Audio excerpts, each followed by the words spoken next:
J'ajustais ma chaise et m'apprêtais à manger. Hier soir, mes convives étaient une rangée de parkings pour handicapés. Leur ligne bleue était fraîchement repeinte, un bleu ciel qui, en dehors du contexte parking réservé aux handicapés, avait le pouvoir de vous redonner le sourire. 6 emplacements, tous vides, pas un handicapé à l'horizon. Les places de parking, à l'autre bout de la table, ne touchaient pas à leurs pattes. Rien de grave, j'en avais l'habitude. Mes invités avaient peu d'appétit. Pouvais-je leur en vouloir? Bien sûr que non. De tels amis, une telle présence, une telle qualité d'écoute, comment diable pouvais-je faire mon difficile? Une multitude de possibilités s'étaient offertes à moi. Un beau jour, après que j'eus retrouvé ma femme et ma fille calcinées.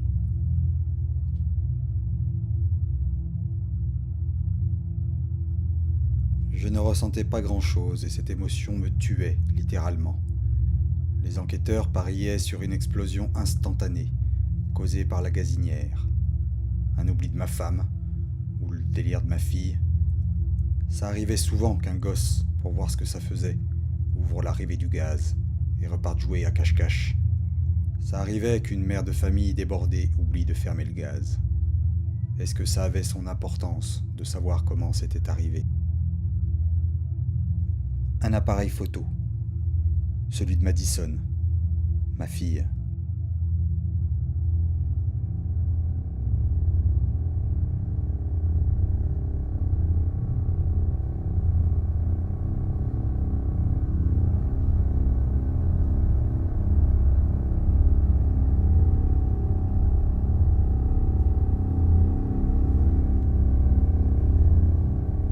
Sans savoir pourquoi, je les avais prises en photo.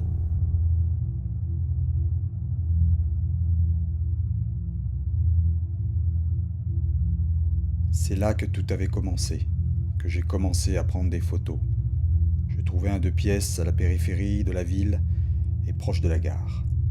Je coupais toute relation sociale autre que celle de mon job et passais le plus clair de mon temps à prendre des photos avec l'appareil de Maddy. Arrêt de bus, lampadaire, ruelle, vitrine, ciel, poteau électrique, voiture, train, c'était infini.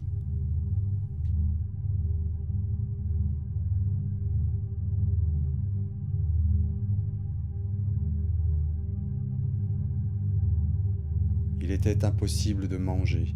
Toutes les cellules de mon corps refusaient d'attraper la fourchette. Ma femme adorait cuisiner. C'était sa passion. Elle était si créative en cuisine qu'elle pouvait préparer un plat de roi avec ce qui traînait dans le réfrigérateur. Je l'entendais fredonner une mélodie inconnue tout en taillant les légumes.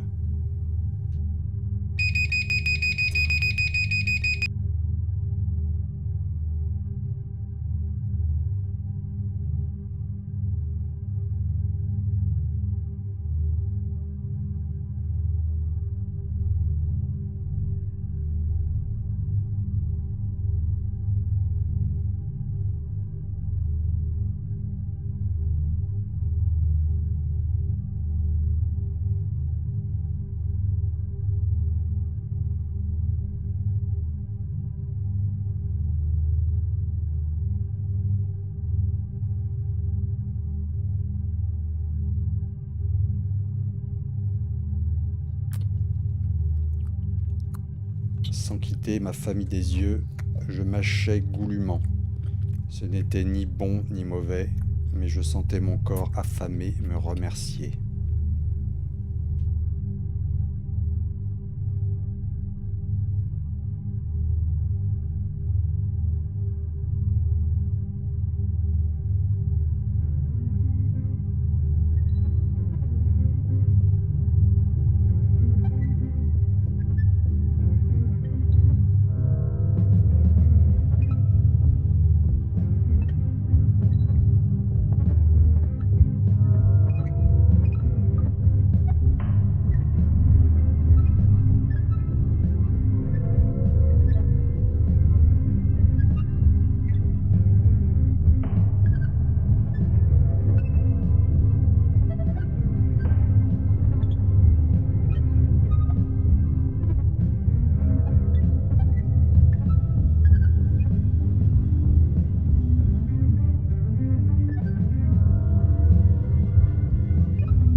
Je me préparais un repas frugal, disposais les vélos dans le cadre, puis dînais avec.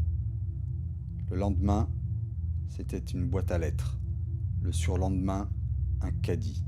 Tous les jours, je capture des invités, prends le temps de concocter de bons repas, de choisir de bonnes bouteilles de vin, dresse une table propre et ma peine désenfle en silence.